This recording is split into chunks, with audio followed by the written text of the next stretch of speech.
একটু বেঁধে নিই, আমরা একটু কথা বলি। আমি আমার পার্টিসিপেন্টস যারা আজকে ছিলেন কম্পিটিশনে, আমি প্রত্যেককেই বলবো খুব ভালো হয়েছে, কিন্তু ভালোর কিন্তু ক্যাটাগরি আছে। ভালো, খুব ভালো, ভীষণ ভালো, অসাধারণ, স্পিচলেস, এইসব বিভিন্ন ক্যাটাগরি আছে।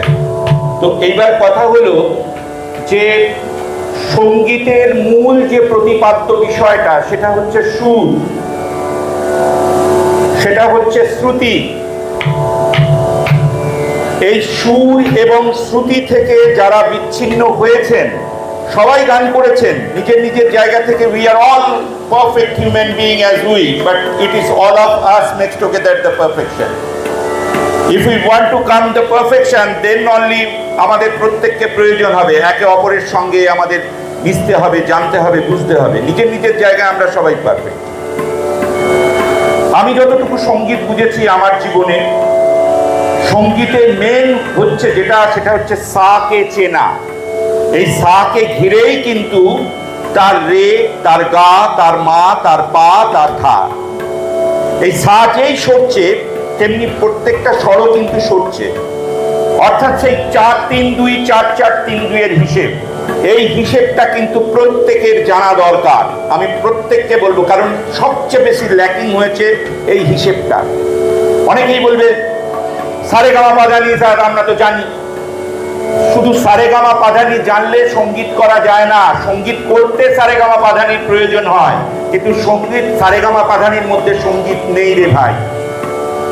সারেগামা পাধানির মধ্যে সঙ্গীত খুঁজলে জীবনে সঙ্গীত হবে না। এই সাও কোনো সময় স্ট্যান্ড নয়। এই যে সাটা আমি স্ট্যান্ড করব, বিজ্ঞানটাকে সামনে রেখে শিখতে হবে রে বাবা। যে সাটাকে আমি স্ট্যান্ড করব, সেই সাটা ওয়াইজ তার 5 নম্বর শ্রুতিটা আমার রে হচ্ছে। সেই 4-3-2 4-4-3-2 22টা শ্রুতি। একই প্রশ্ন একলব্য দ্রোণাচার্য অর্জুনকে করেছিলেন লক্ষ্যভেদের সময়, তুমি কি দেখছো? ওই একই প্রশ্নের 3টে উত্তর দিয়েছিলেন অর্জুন, শুধু সময়ের ব্যবধানে। কি বলেছিলেন? তুমি কি দেখতে পাচ্ছ? প্রথমে অর্জুন বলেছিলেন আমি একটা পাখি দেখতে পাচ্ছি। তারপরে কিছুক্ষণ সময়ের পরে অর্জুনকে জিজ্ঞাসা করা হয়েছিল তুমি কি দেখতে পাচ্ছ? অর্জুন বলেছিলেন আমি একটা পাখির মাথা দেখতে পাচ্ছি, বাদ বাকিটা আমার কাছে ইনমেটেরিয়াল, আমি আর কিচ্ছু দেখতে পাচ্ছি না, আমি শুধু একটা পাখির মাথা দেখতে পাচ্ছি। তারপরে অর্জুনকে প্রশ্ন করা হয়েছিল তুমি কি দেখছো? অর্জুন বলেছিলেন যেটা আমাকে লক্ষ্যভেদ করতে হবে, সেই পাখির চোখ দুটো ছাড়া আমি কিচ্ছু দেখতে পাচ্ছি না। কাজেই সঙ্গীত শিক্ষার ক্ষেত্রেও কিন্তু ওই 7টা স্বর, আরো কিছুদিন যাওয়ার পরে 22টা স্বর, 7টা শুদ্ধ স্বর, 5টা বিকৃত স্বর, আরো কনসেন্ট্রেট হওয়ার পরে 22টা স্বর। দায়িত্ব নিয়ে হয়ে যাচ্ছি 22টা স্বর। এইভাবে যে সঙ্গীত শিখতে পারবে, সেই সঙ্গীতকে ওঠাবে, বসাবে। আর সেটা যদি না পারে, সা কিন্তু দৌড়তে থাকবে তার জীবনের মতো। কাজেই এই সাটাকে আমাকে স্ট্যান্ড করতে হবে, সাকে চিনতে হবে, সাকে বুঝতে হবে, সাকে জানতে হবে। তার আগে যে কোনো জ্ঞান আর ফাইন আর্টসের সঙ্গে অন্য শাস্ত্র সম্পর্ক আমি যতটুকু বুঝেছি, অন্য শাস্ত্রে আমি যতটুকু জানি আমি ততটুকু বলতে পারবো, তার দিয়ে আমি পণ্ডিত বিবেচিত হব। কিন্তু ফাইন আর্টসের ক্ষেত্রে আমি যতটা ডিসচার্জ করতে পারবো, সেটাই আমার জ্ঞান, সেটাই আমার পরিধি, সেটাই আমার সবকিছু। তার থেকে বেশি জেনেও কিন্তু আমি কিচ্ছু করতে পারবো না, এগোতে পারবো না। কাজেই আমি যতটা ডিসচার্জ করতে পারবো ততটাই কিন্তু আমি যতটা বলতে পারবো ততটা আমি নই। আজকে 5 লক্ষ লোক কি 5 কোটি লোক জানে ইমন গাইতে কি কি স্বর ব্যবহৃত হয়, কিন্তু ভীমসেন যোশী কিন্তু একজন, লতা মঙ্গেশকর কিন্তু একজন, শ্রেয়া ঘোষাল কিন্তু একজন। শ্রেয়া ঘোষালের গান 50,000 লোক, 5 কোটি লোক গাইছে, কিন্তু সেটা কিন্তু সেই জায়গায় যাচ্ছে না। কাজেই অনেকগুলো মেটেরিয়াল আছে। যদি আমরা কেমিস্ট্রি যদি আমরা পড়ে থাকি, যদি ফিজিক্স পড়ে থাকি, তাহলে এই কেমিস্ট্রি এবং ফিজিক্স এই সঙ্গীতের জন্য ওতপ্রোতভাবে জড়িত। সঙ্গীত শিক্ষার সঙ্গে সঙ্গে কেমিস্ট্রি এবং ফিজিক্স শিক্ষা করতে হবে, আদারওয়াইজ কিন্তু আমরা সেই জায়গাটায় পৌঁছতে পারবো না। এবার আপনি বলবেন লতা মঙ্গেশকর কি কেমিস্ট্রি পড়েছিল, বা কিশোর কুমার কি ফিজিক্স পড়েছিল? এরা সঙ্গীতকে নিয়ে এসেছিল, আমাদের ঘষে ওই জায়গাটায় পৌঁছতে হবে। দুটোর মধ্যে কিন্তু পার্থক্য আছে, দুটোর মধ্যে কিন্তু ব্যাপক পার্থক্য আছে। তার জন্ম হয়েছিল কিশোর কুমার হওয়ার জন্য, তিনি নিজে কিশোর কুমার হওয়ার জন্য সবকিছু ছেড়ে দিয়েছিলেন। আমরা সব কিছুর সঙ্গে জড়িত আছি, পড়াশোনা করছি, বাপ মায়ের কথা শুনছি, স্কুলে যাচ্ছি, নির্দিষ্ট সময় আমাকে সামাজিক অন্য অন্য কাজগুলো করতে হচ্ছে। তার সঙ্গে যদি সঙ্গীত শিক্ষা করতে হয়, আমায় কিন্তু পড়াশোনাটা করতে হবে, শুধু সঙ্গীত শিক্ষা করলে হবে না। আমি এই এতগুলো কথা কারণ বলছি, কারণ অনেকেই ভালো গেয়েছে, কিন্তু ছোট ছোট কতগুলো বিষয়ের জন্য তারা কিন্তু সেই জায়গাটাকে আমি দিতে পারিনি মাল। কারণ আমাকে একটা ক্রুশিয়াল জায়গা পালন করতে হচ্ছে। শকুনের চোখের মতো কে কতটা পারছে সেটার থেকেও কে কতটা ভুল করছে সেদিকে আমার লক্ষ্য রাখতে হচ্ছে। সেই ভাগাড়ের দিকে লক্ষ্য রেখে আমাকে কিন্তু এখানে বসে থাকতে হয়েছে, কারণ আমার কাজটাই সেটা ছিল। আজকে আমি সবার কাছে হাত জোর করে ক্ষমা চেয়ে নিচ্ছি। কাউকে কাউকে এক একজনকে তো আমাকে প্রথম করতেই হবে, দ্বিতীয় করতে হবে, তৃতীয় করতে হবে, কিন্তু এই কম্পিটিশনই শেষ কথা নয় জীবনের। কোনো কম্পিটিশনই শেষ কথা নয় জীবনের। শেষ দিন পর্যন্ত আমাদের কমপ্লিট করতে হবে, এবং এটাই জীবন। প্রতিদিন আমাদের কিছু না কিছু শিখতে হবে। আমিও শিখছি। এই যে তোমরা গাইছিলে বাজালে, আমি কিন্তু ওখানে বসে আমি অনেক কিছু শিখছি। আমি একজনকে শুধু নাম্বার দিতে পারিনি, আমি সেটা বলে দিচ্ছি কাকে নাম্বার দিতে পারিনি। যে কারা ওকে দিয়ে গিয়েছে, এটা কম্পিটিশন, এটা রিয়েলিটি শো নয়, আমি তাকে নাম্বার দিইনি। যে কারা ওকে নিয়ে গিয়েছেন, আমি তাকে নাম্বার দিতে পারিনি, সরি, আমার এথিক্যাল জায়গা থেকে আমি তাকে নাম্বার দিতে পারিনি। তাছাড়া আমি প্রত্যেককে যতটুকু পেরেছি দিয়ে গেছি। আমি একটু বাজাচ্ছি, অনেকটা সময় নিয়ে এলাম, সরি ডিরেক্টর সাহেব, সরি। এতে এতে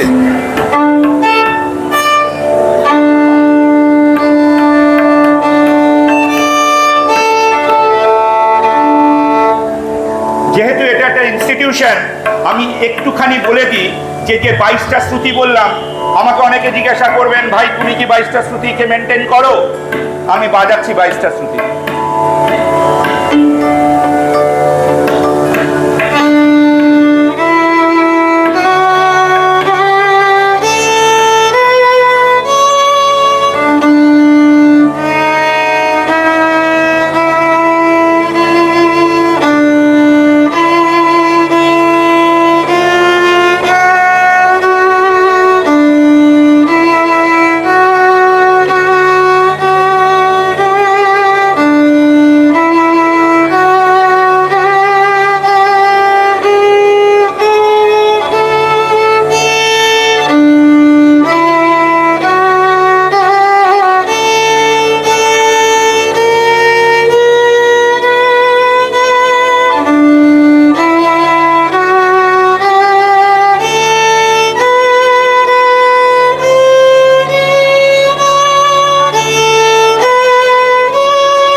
এই 22টা শ্রুতি আমাদের শিখতে হবে, এছাড়া উপায় নেই। কিভাবে শিখতে হবে, যারা যদি সত্যি সত্যি কেউ শিখতে চান, আমি রাজি আছি শেখাতে। আচ্ছা, আমি একটু বাজাচ্ছি।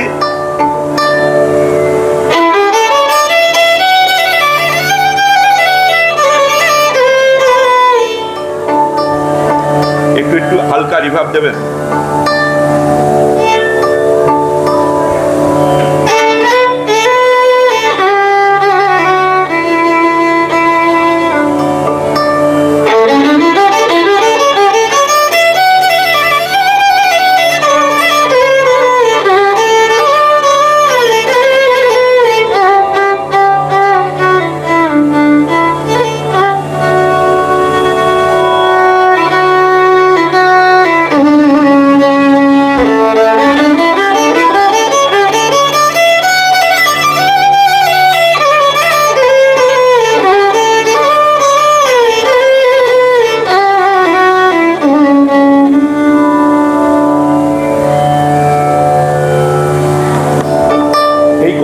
ভীষণ গরম, একটু বৃষ্টি প্রয়োজন।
তবলাটা একটু বাড়ান।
শাস্ত্রীয় সঙ্গীতের সঙ্গে লঘু সঙ্গীত বলে কিছু হয় না।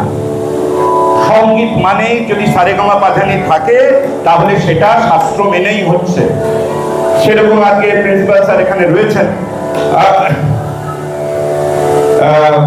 সুযোগ তো হয় না সামনাসামনি হওয়ার, যতই আপন হোক। এখন আপনরাই অনেক দূরে দূরে অবস্থান করছে।